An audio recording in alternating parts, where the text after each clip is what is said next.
उत्तराखंड नेपाल के बीच कृषि और संबंध क्षेत्रों में सहयोग पर उच्च स्तरीय बैठक, साझा रणनीतियों पर हुआ मंथन।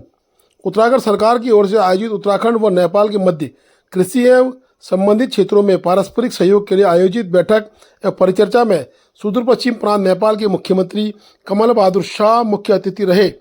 बैठक का आयोजन उत्तराखंड सरकार के कृषि विभाग, विदेश सहयोग प्रकोष्ठ और नेपाल के कृषि तथा पशुपालन मंत्रालय के संयुक्त तत्वाधान में हुआ। दिनेश प्रधान जी, श्रीमती संध्या थापा जी, श्रीमती ज्योति कोटिया जी, श्रीमती इंद्रा थापा जी और श्री राजीव गुरु जी, कृपया जोरदार तालियों से स्वागत और नमस्ते नमस्ते।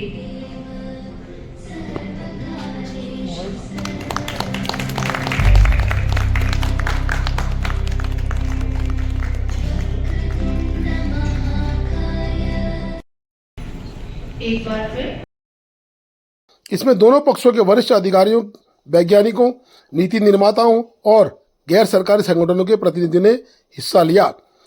मुख्यमंत्री शाह ने नेपाली लोगों को विशेष रूप से व्यावसायिक, व्यापार और तकनीकी क्षेत्र में भारत सरकार द्वारा दिए जाने वाले प्रशिक्षण कार्यक्रमों की भी सराहना की। नेपाल के सुदूर पश्चिम प्रांत के मुख्यमंत्री कमल बहादुर शाह की अगुवाई में 10 सदस्यीय प्रतिनिधियों का राज्य सरकार की कृषि नीति के साथ ही कई अहम जानकारियों के लिए एक प्रतिनिधिमंडल देहरादून पहुंचा। नेपाली प्रतिनिधिमंडल में नेपाल और भारत के बीच संबंधों को गहरा करने के महत्व पर विस्तार से प्रकाश डाला गया। उन्होंने कहा कि उत्तराखंड और नेपाल दोनों देवभूमि हैं, जहां धार्मिक, भौगोलिक, कृषि समेत कई तरह की समानताएं हैं और बैठक में इस बात पर भी जोर दिया गया कि नीति विशिष्ट पर्यटन संबंधी निवेश के लिए प्रोत्साहन और सब्सिडी प्रदान करती है। भारत के उत्तराखंड राज्य और पड़ोसी देश नेपाल के प्रतिनिधियों के बीच आज एक महत्वपूर्ण द्विपक्षीय बैठक में कृषि, पशुपालन, जल संसाधन प्रबंधन और पर्वतीय परिस्थितियों के अनुसार विषयों पर गहन विचार विमर्श हुआ। यह बैठक सीमावर्ती क्षेत्र में कृषि विकास को गति देने, तकनीकी आदान प्रदान को बढ़ाने और जलवायु परिवर्तन के प्रभावों से सामूहिक रूप से निपटने के उद्देश्य से आयोजित की गई। प्रदेश के कृषि मंत्री गणेश जोशी ने कहा कि हमारी धर्म, परंपरा, भौगोलिक स्थितियां आदि में समानताएं हैं और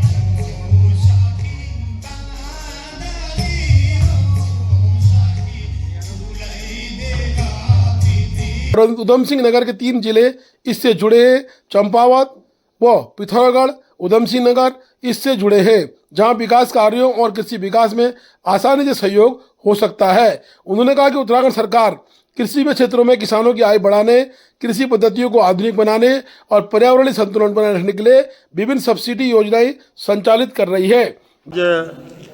नेपाल सुदूर पश्चिम प्रांत के मुख्यमंत्री कमल बहादुर शाह के नेतृत्व में एक प्रतिनिधिमंडल, जिसमें वहाँ के कृषि मंत्री, वहाँ के माननीय विधायक सब थे, उत्तराखंड आए हैं। कैसे योजनाओं का आदान प्रदान हो, क्योंकि हमारे 3 जिलों की सीमाएं उधम सिंह नगर, नेपाल, उधम सिंह नगर, चंपावत और पिथौरागढ़ की इस पश्चिम प्रांत से लगी हैं। हमारी भौगोलिक स्थिति, हमारी जलवायु एक जैसी है। कैसे हम मिलकर काम करें, इन पर चर्चा हुई है, क्योंकि आने वाले समय में एग्रीकल्चर, हॉर्टिकल्चर, रोमा का जहां इस प्रदेश के आर्थिकी को मजबूत करने में योगदान होगा, वहीं नेपाल भी मजबूत होगा, क्योंकि नेपाल का मजबूत होना भारत भी मजबूत होगा, क्योंकि नेपाल का अधिकतर सामान का आवागमन का साधन निर्यात भारत से होता है। इसलिए नेपाल का मजबूत होना बहुत ज़रूरी है। और इस चर्चा के बाद जो परिणाम सामने आएंगे, मेरे जो भरोसा है, हम मिलकर काम करेंगे और एग्रीकल्चर और हॉर्टिकल्चर के क्षेत्र में नया आम स्थापित। देखिए, मिलेट्स हमारी परंपरागत खेती में है। हम मिलेट्स के लिए पॉलिसी लाए हैं।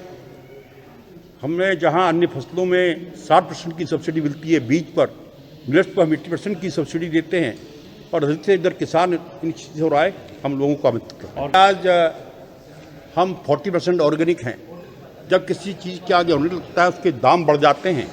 और हमारा संकल्प है कि 2027 तक हम 55% ऑर्गेनिक होंगे, ताकि किसानों की आमदनी बढ़े, किसानों की आय बढ़े। कितना लाभ मिलेगा इस पूरे प्रतिनिधि में? निश्चित ही देखिए, ऐसा जो जानकारियों का आदान प्रदान होगा, मैंने कहा हम एग्रीकल्चर के क्षेत्र में, हॉर्टिकल्चर के क्षेत्र में, अरुआ के क्षेत्र में हम भी मजबूत होंगे और नेपाल भी मजबूत होंगे। वहीं नेपाल के मुख्यमंत्री कमल बहादुर शाह ने भी अपनी बात को रखा और उन्होंने भी भारतीय क्षेत्र में इस तरह की गुफ्तगू होने को कहीं न कहीं बहुत सराहनीय कदम बताया। बता दें कि मुख्यमंत्री कमल बहादुर शाह के द्वारा भी पारंपरिक रूप से नेपाल और भारत की मित्रता की बातें की गईं। ये जो हमारा विजिट है इसकी वजह से दोनों देश को दोनों देश के बीच में जो संबंध बहुत सालों से ऐतिहासिक रूप में जो संबंध था उसको थप मजबूत कराने के लिए ये विजिट का महत्वपूर्ण भूमिका रहेगा। और ये विजिट से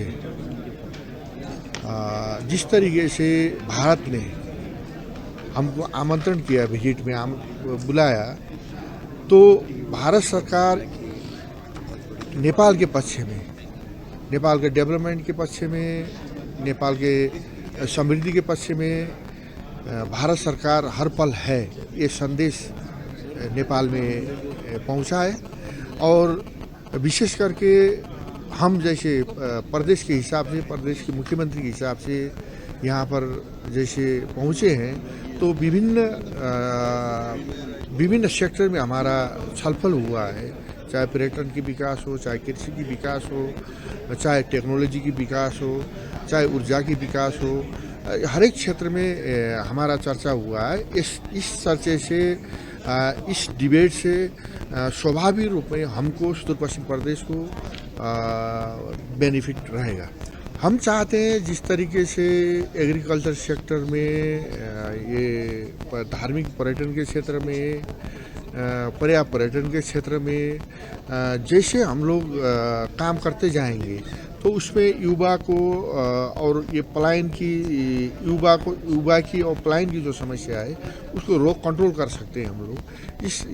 इस वजह से हम चाहते हैं कि सिमिलर टाइप की जो हमारी समस्या है वैसे हमारे यहाँ ज़्यादा होगा, तो इसको कंट्रोल करने के लिए हम उत्तराखंड सरकार, भारत सरकार से भी मिलजुल के आगे बढ़ सकते हैं। अभी पिछले समय तेज़ी से काम चल रहा है।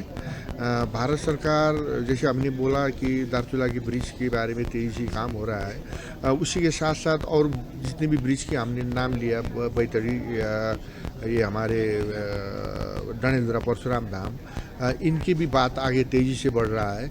उसके साथ साथ ड्राई पोर्ट बन रहा है। ड्राई पोर्ट मेरे ख्याल से अब जल्दी ये संचालन हो जाएगा, इसमें भी तेज़ी से काम आगे बढ़ रहा है।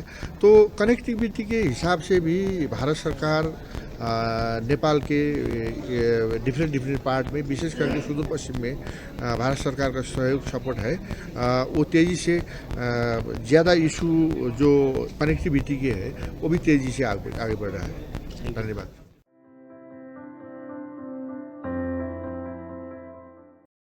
बड़े दुख के साथ एक सूचना निकल कर आई है।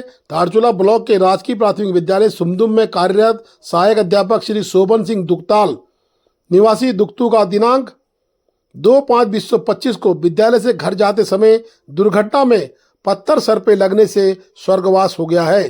धारचूला के समस्त लोग शोकाकुल हैं। साथ ही अध्यापक वर्ग में भी उनकी आत्मा की शांति और शोकाकुल परिजनों को दुख सहने की शक्ति के लिए ईश्वर से प्रार्थना की है। समस्त शिक्षक परिवार की तरफ से शोभन सिंह को श्रद्धांजलि दी गई है। बता दें कि पहाड़ी से गिरे पत्थर से उनकी मृत्यु होना बताया जा रहा है। सुमदुम में कार्यरत सहायक अध्यापक श्री शोभन सिंह दुक्ताल का आज निधन हो गया है। उनके निधन से पूरे धारचूला में शोक की लहर छा गई है।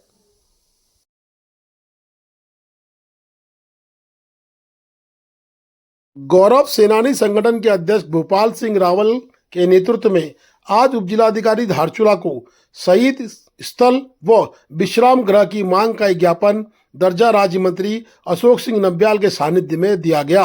उपजिलाधिकारी धारचूला के द्वारा उनको कहीं न कहीं प्राथमिकता के आधार पर कार्य करने की बात कही है। उप जिलाधिकारी धारचूला ने कहा कि जमीन के लिए आगे पत्र लिखना पड़ेगा और जैसे ही स्वीकृति मिलेगी आपको कहीं न कहीं चिन्हित जमीन दे दी जाएगी। वहीं कहीं न कहीं भूपाल सिंह रावल ने बताया कि 137 सैनिक इस जगह के शहीद हैं, लेकिन धारचूला में शहीद स्थल आज तक नहीं बन पाया है, न ही धारचूला में कोई सैनिक विश्राम स्थल है। इसलिए उन्होंने जगह और जमीन की मांग सरकार से की है। लगातार उप जिलाधिकारी के माध्यम से मुख्यमंत्री को ज्ञापन भेजा जा रहा है। आज दर्जा राज्य मंत्री अशोक नबियाल को भी ज्ञापन दिया गया।